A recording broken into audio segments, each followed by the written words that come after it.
no home base. I've done it. I have the experience of living without a home, without an apartment, with no home base. And it depends on the situation. It can be a short-term good thing. Like when I initially sold my condo, it was the first time in my adult life that I really didn't have a heavy responsibility of taking care of property.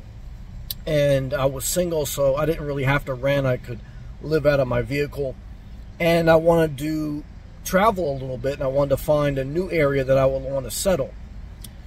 And that's a positive in not having a home base. If you're mature enough to still structure your day, if you kind of have a general plan long term, and you want maximum flexibility.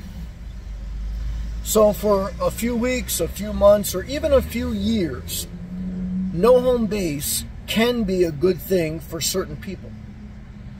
But also in my experience, after several years without a home base, even the most single, even the most flexible person, there still is a need to anchor yourself a little bit, to have a place to go back to psychologically and logistically.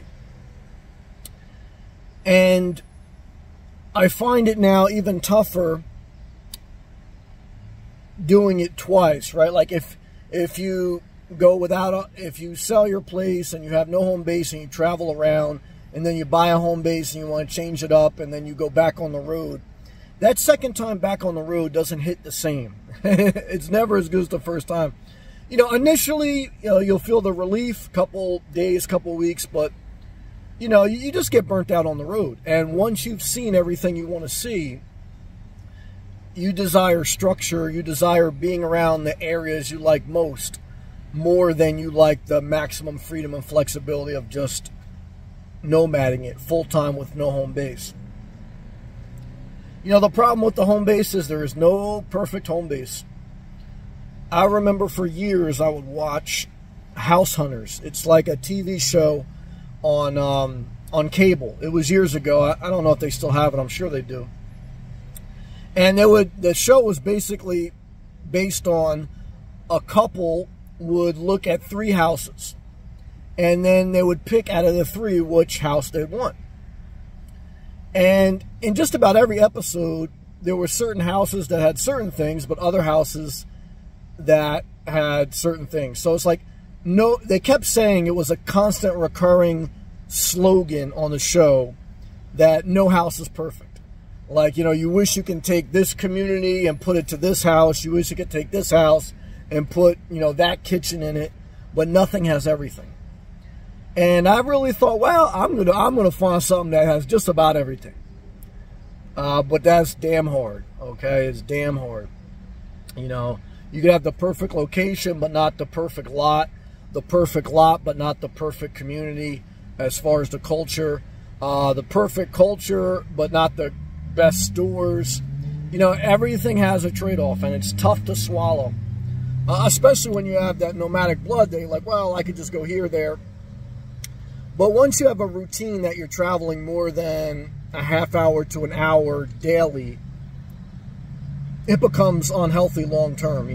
A half hour is okay, even up to an hour, a commute one way is okay, but you kind of, you get burnt out. You want to just, you want that 15-20 minute commute to wherever your stores or your park or whatever you're going to go, and you want that structure, you want that stability. Stability can be boring, but no home base could be a burnout waiting to happen. And the older you get, the higher the risk, and the more you feel it too psychologically. Psychologically, it weighs on you that, oh, I got to find a home base. I don't have a home base, and and that's where it gets hairy. After the period of time where you've kind of went on your initial search, right? So this would be like, now you're like, you're not going to find, once you spend a few months, a few years looking around, pretty much, everything is what it is. There's not much difference. You're kind of already in tune of the environment you like, the culture, the amenities. And, you know, you can refine it, but you ain't going to get everything perfect. And so you may say, well, I can't get everything perfect, so I'm going to have no home base. But then you run the burnout and the psychological vulnerability and the logistical vulnerability that, you know, now you have nothing. You know, you go from, you know, you're not going to get everything to saying, okay, well, if I can't get everything, then I'm going to go back to having nothing. It's a tough thing, man. You know, it's a tough thing. But all I would say is, you know, humans are creatures of habit, and you need adventure. Adventure is spice to the meal. But if you put too much sugar, too much salt in any meal, it's not going to taste good, even if it's sweet. You know, it'll be too sweet. I like hot sauce, okay? And so, but what I could tell you is, you know, you put enough spicy stuff on it, you know, it could make you have acid reflux, right? Anything, you know, everything is balanced. You know, there are times to get extreme. There's times that there's exceptions. Those are one-offs. Those are occasionally. But, you know, the reason you have, like, structure is you want a level of consistency, and once in a while you make an exception. You go past the balance, right? So it's not easy. It's not. I mean, this is the thing of, you know, life and thing, you know, but with no home base, you know, again, a single person can do it, a younger person, mature enough, could do it. An older person could even do it, but after a period of time, psychologically, you want something. And the problem is, and I want to finish up on this, is very important. Click the thumbs up, you appreciate this video. The problem is the longer you search, it's like the more desperate you get. And then that nervous energy and that desperate energy, it starts to feed on itself. And then, even when inflation is normal, I mean, you know, 2-3% things go up, housing goes up, and it's tough. You know, you don't want to live a life waiting for a crash to buy a house. That's not the right life. That's not the right mindset. It's just tough. You know, it's tough to find what you want below your means, and you really don't know something till you live there. And even when you live there and you know it, it's not going to be perfect. It's always going to be something that it doesn't have.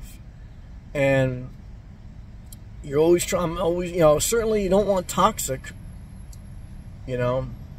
I always question myself. I say, Sam, is this toxic? You know, because toxic is like a deal killer for me. Toxicity is like too much negativity. Too much. You know, it's like, you know, everything has a little negative. It's almost like it should a little bit. You know, you need a positive and a negative, but too much negative is too much. That's toxic. You can't win. I mean, now you're like kind of like, and it's tough, man. Especially when you're in tune and you're sensitive to your environment, and you know, you don't want it to just be a place to get mail. And you want it to be a place that you feel home. But, you know, I think about, well, all right, what is that? I don't know. I mean, it's tough. It's tough. It's tough. But either way, I hope talking this out through my experience, not my theory, I hope that helped you a little bit. If it did, again, click the thumbs up. You want to support the channel, click the super thanks or the join button. Thank you to all my members. Thank you to those who watched the video, especially for those who watched to the end. Share the video. Leave a positive comment below. Subscribe if you're not, and I'll see you in the next one. Peace.